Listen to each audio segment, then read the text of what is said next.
I had to make a tough decision this weekend, whether to stay home and chase the dust grizzlies in the basement, or go outside and spend time in the great outdoors. It didn't take me long to make that decision. We live in Calgary. One of the best things about it is all the great spaces we have to play in right next door. Started by going to Highwood Pass. Love this hike because you can drive the first 7,200 feet. Then you park, and it's a short hike into one of the most beautiful alpine meadows you can find. And there's lots to see here. It's called Ptarmigan Cirque for a reason, one of them being that you're likely to see the little ptarmigans while you're out hiking. These guys had already started to change color for the winter. You can see the white there. Their main defense is camouflage. Against green they stand out a bit more, but not a whole lot. We had a chance to sit by and enjoy them. And there were lots of other animals around getting ready for winter. We saw ground squirrels like this little guy here who I think had been fed. And this chipmunk who was doing it the hard way, going around picking up seeds and trying to save them. It soon became obvious it wasn't just the small animals that were getting ready for the winter time. And here we have evidence of bear digging. And our whoa bear, or yo bear, doesn't seem to be working. Or maybe we should have been yelling, yo sheep, because this guy just appeared around the corner. So we yielded the path to this young ram, but he didn't seem to be in any hurry to move on.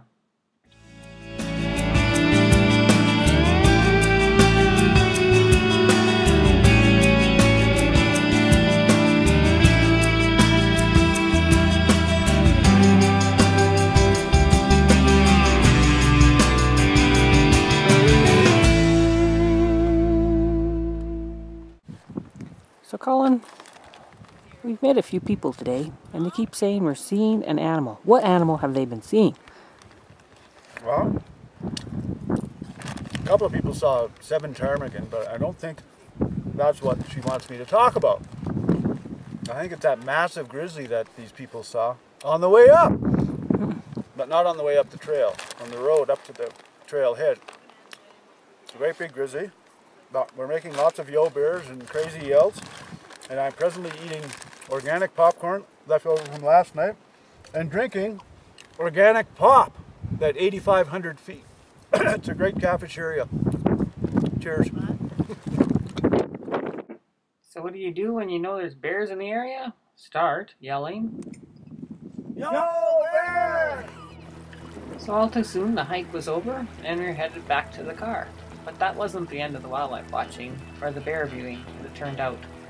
We were pretty lucky. Before long we had come across this mom and her 3 cubs.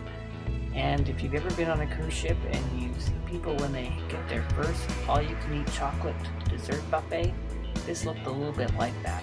The bears were chowing down on these gooseberries. Obviously she's trying to make enough food here to last her for the winter time.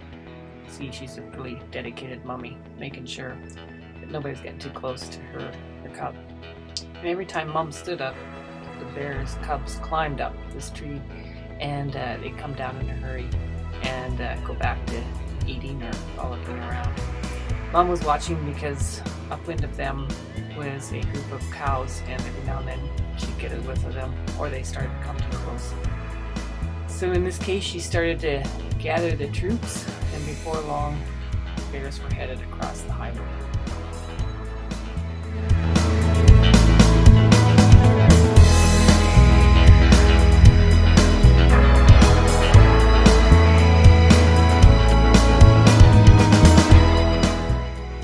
And yes, this mom with her 3 cubs were cute as the dickens, as I'm sure you'll agree.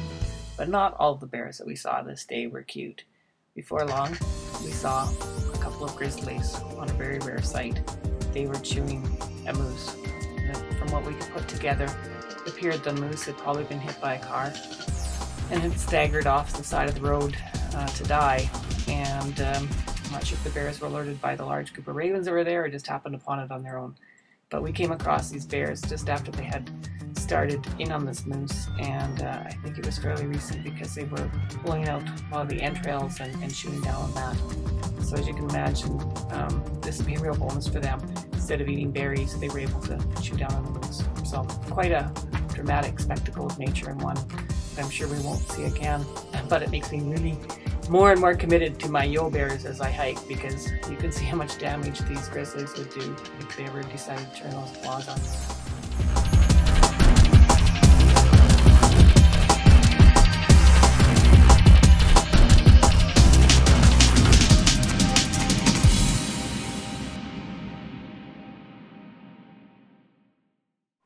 And so that was the end of our quiet time in the mountains. As you can see, there's really a lot out there, although not all of it's obvious when you first look.